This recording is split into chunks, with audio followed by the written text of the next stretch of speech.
Olá, tudo bem? Como vai você? Preparados para continuar a nossa maratona de 360 dias?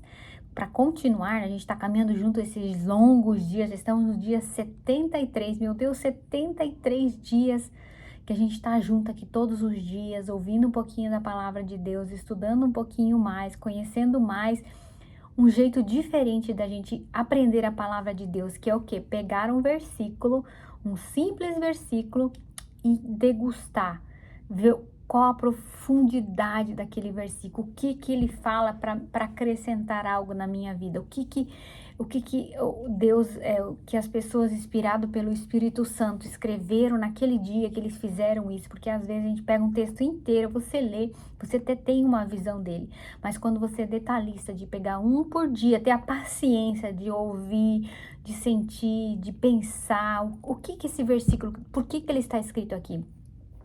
E hoje o versículo ele é bem assim, uma pergunta bem interessante. Eu acho que é muito atual o que diz esse versículo, que está em Mateus 6:27, diz assim: Eu tenho, eu, peraí.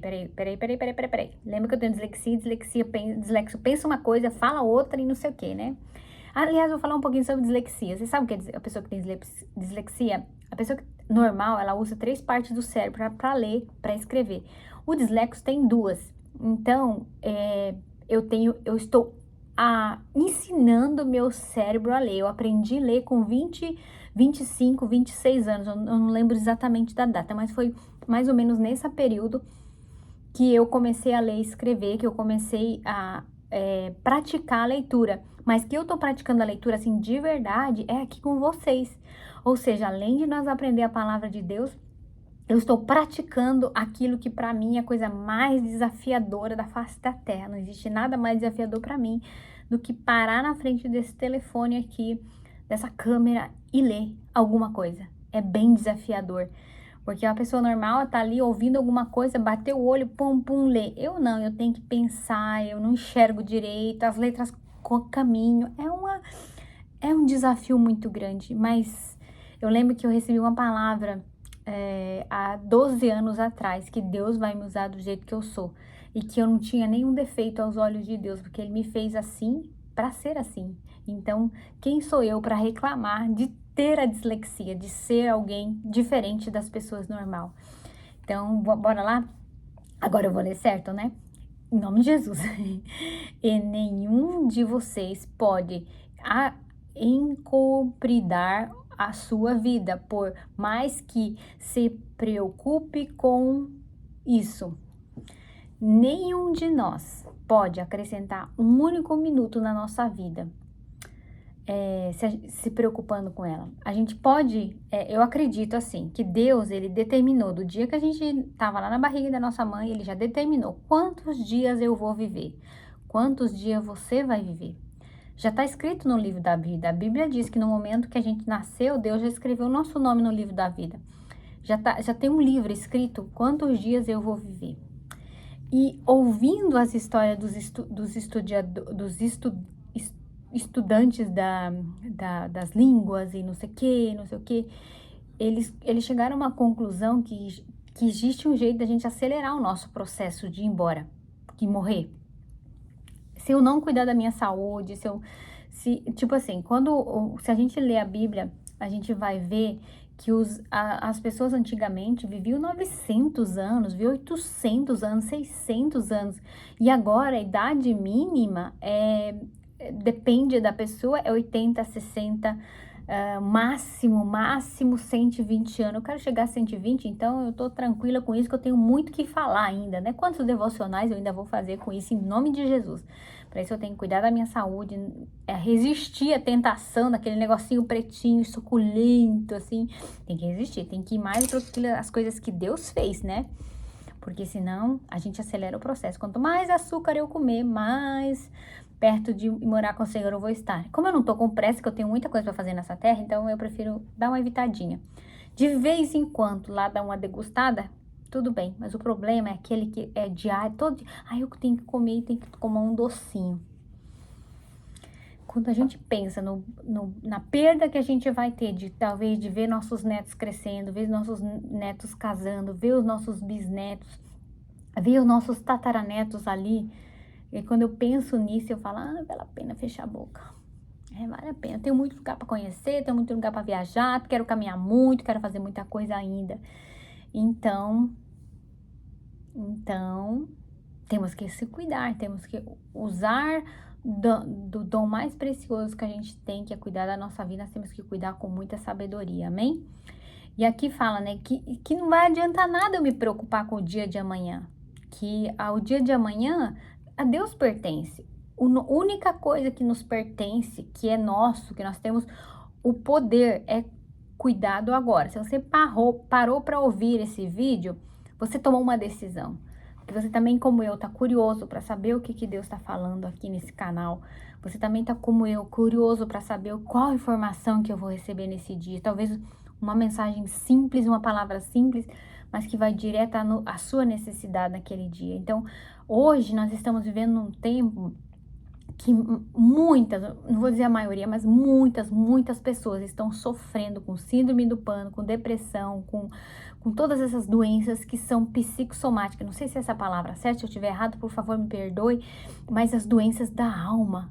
A alma tá doendo, o coração tá doendo, a alma não para, a cabeça não para, o dia inteiro pensando, remoendo coisas.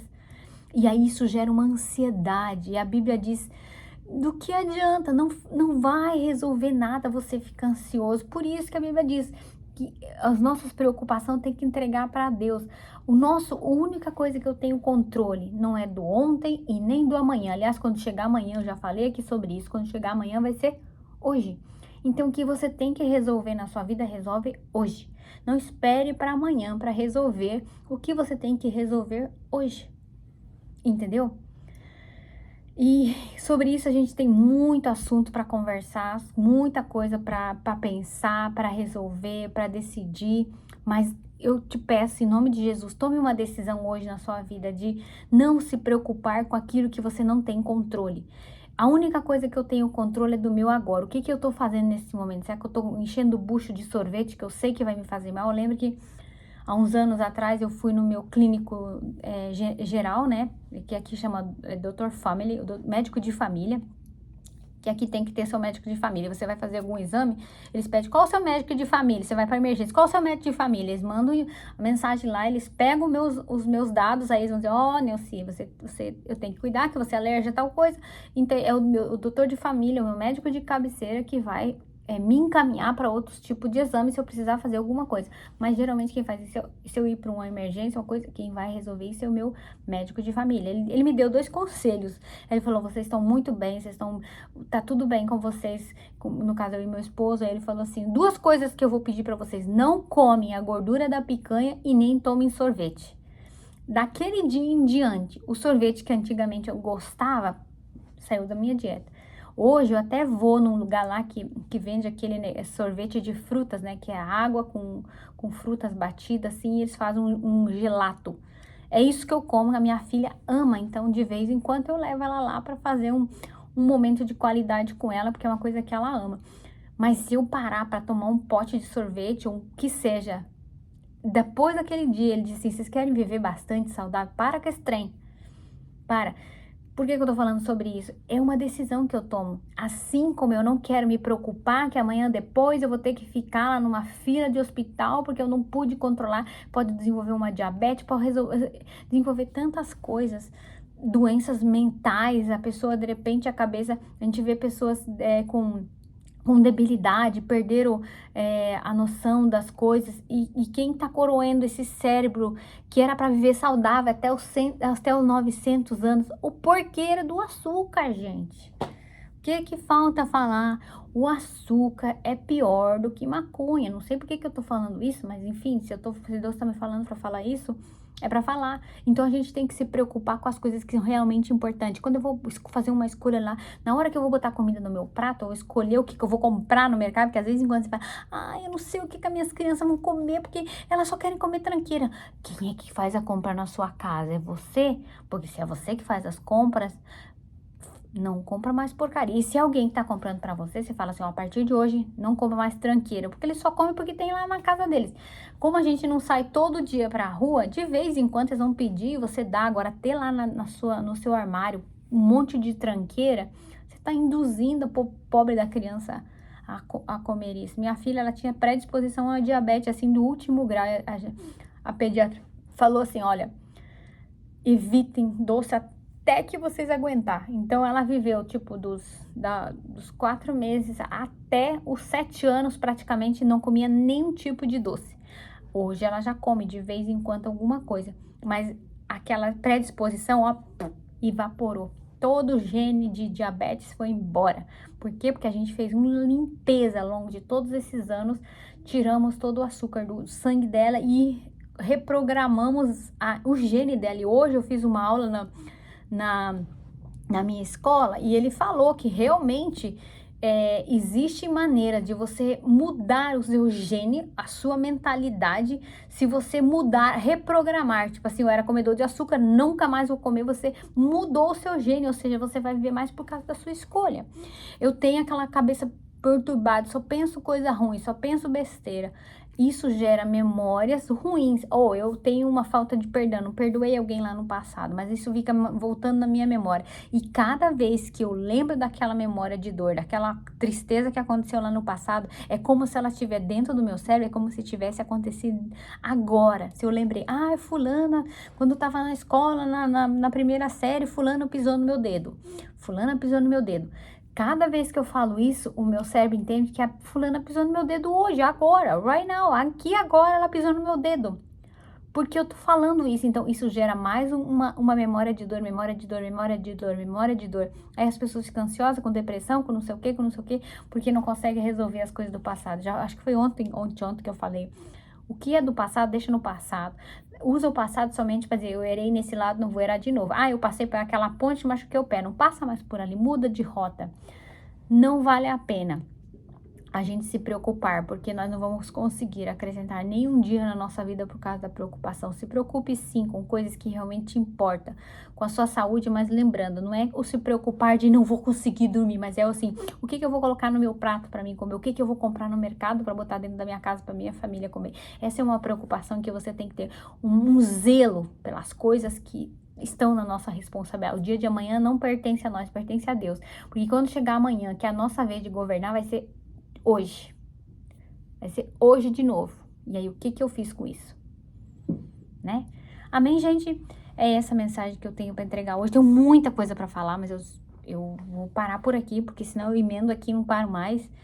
Mas enfim, Deus abençoe sua vida e a gente se vê em breve. Tchau!